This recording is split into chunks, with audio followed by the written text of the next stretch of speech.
চিন্তা করেন, আজকে রাতে শুয়ে চিন্তা করবেন যে আপনি পৃথিবীতে নাই, আপনি ডেড, আপনি মারা গেছেন। এবার চিন্তা করে দেখেন, আপনার পরিবার, আপনার সমাজ, এই বিশ্ব, এই রাষ্ট্র, এগুলোর কোনো কিছু যায় আসে? কেউ আপনার খোঁজ নিতে আসবে কখনো? আপনি মারা যাওয়ার পরে কেউ দেখতে আসবে আপনার কবরে আপনি কেমন আছেন? কাদের পিছনে জীবনটা নষ্ট করছেন? কিসের পিছনে জীবন নষ্ট করছেন?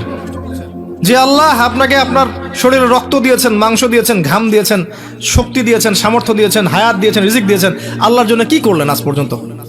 তার রাসূল সাল্লাল্লাহু আলাইহি ওয়াসাল্লামের দ্বীনের জন্য কি করলেন আজ পর্যন্ত? একটা কাজ দেখেন আপনি করেছেন দ্বীনের জন্য, সমালোচনা বাদ দিয়ে, আলেম ওলামাদের সমালোচনা করার, ভুল ধরা বাদ দিয়ে একটা কাজ করেছেন দেখেন, কনস্ট্রাকটিভ কিছু হলে ল্যাপটপ কিবোর্ড নিয়ে বসেছেন, খটুস করে একটা মন্তব্য করেছেন, বের হয়ে আসছেন, মানে আপনি জিহাদ করে আসছেন, দিন কায়েম হয়ে গেছে, মাশাআল্লাহ। কি করলেন আপনি দিনের জন্য?